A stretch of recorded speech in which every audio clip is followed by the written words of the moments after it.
je m'appelle Camille et je suis heureuse que tu me rejoignes pour l'épisode des sages-faire qui célèbre et encourage les femmes à avoir une influence dans les sphères de leur vie. Alors je vais tout de suite nous lancer dans le sujet d'aujourd'hui en vous parlant de conduite. Ouais, conduite. Et en conduite, une des leçons nécessaires que tu as amené à apprendre, c'est l'importance des angles morts. En tant que conductrice, tu disposes de plusieurs champs de vision naturelle avec l'aide des rétroviseurs du véhicule. Mais il y a ces zones qui sont invisibles et c'est ce qu'on appelle les angles morts. Ce sont ces zones de non-visibilité où tu ne vois pas les autres usagers sur la route et les conséquences, elles peuvent être graves.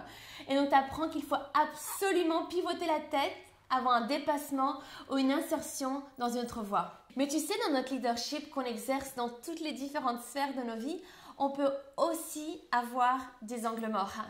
Ce sont ces domaines que nous ignorons souvent et il faut être intentionnel pour les découvrir. Comme en voiture où cela demande un effort de tourner la tête plutôt que tout simplement jeter un coup d'œil dans les rétroviseurs.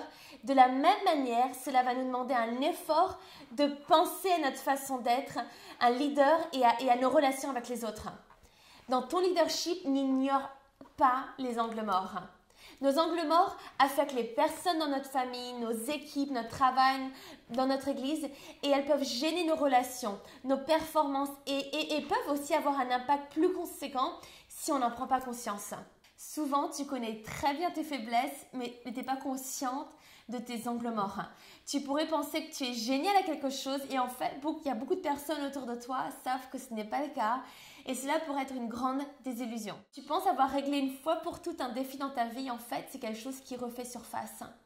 On peut avoir tendance à croire même qu'un leader qui a beaucoup d'expérience est pleinement conscient de ses angles morts, mais au contraire, l'expérience peut parfois amener à ne pas voir la réalité. Alors, je vais te donner des exemples d'angles morts qui peuvent apparaître dans nos vies. De ne pas savoir faire face, par exemple, à une critique.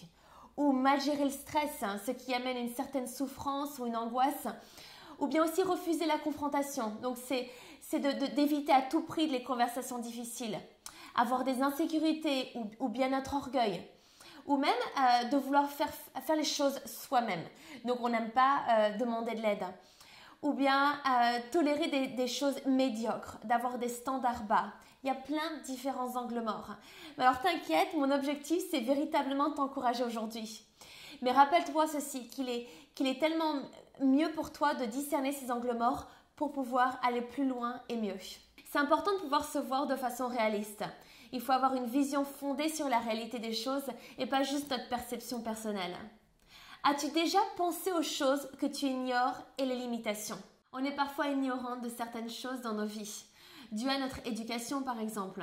Genre pour moi, je pense qu'un angle mort que j'ignorais, j'ai réalisé qu'il était là à cause de certaines choses qui se sont produites quand j'étais petite en lien avec mon enfance, mon entourage proche. Je crois que ça prend énormément de courage et de la maturité pour s'améliorer dans notre leadership.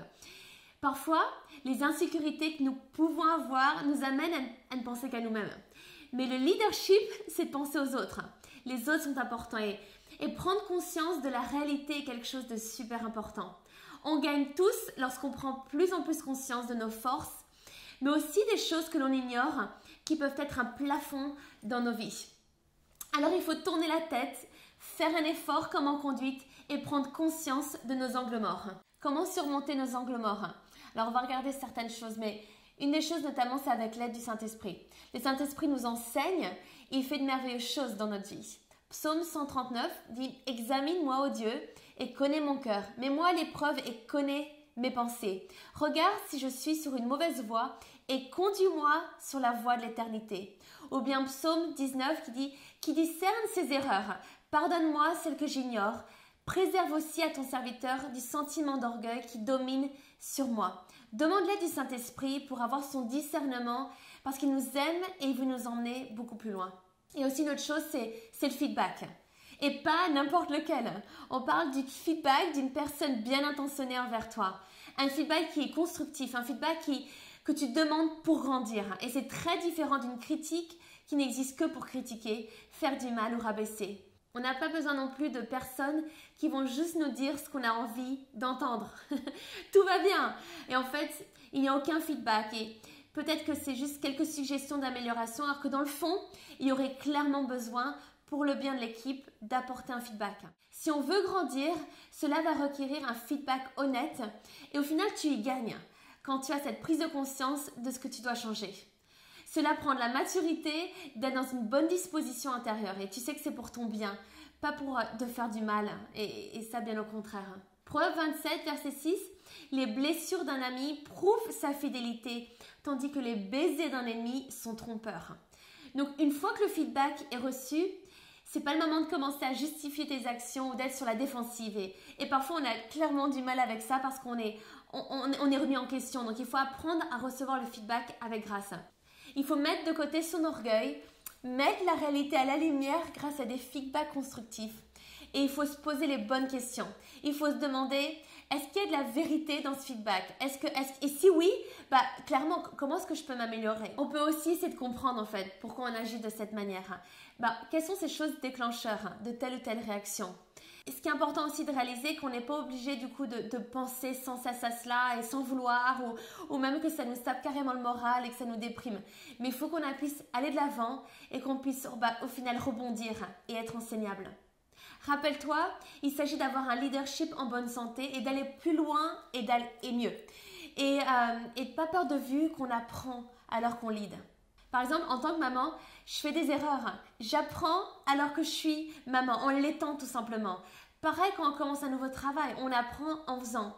On compte sur la grâce de Dieu chaque jour. Mais ça vaut la peine de prendre conscience des angles morts dans nos vies. En les découvrant et en voulant les résoudre, tu vas améliorer ton leadership. Que tu puisses ouvrir tes yeux et aller de l'avant à un autre niveau. On arrive à la fin de cet épisode, donc je t'encourage à réfléchir à ces potentiels angles morts dans ta vie.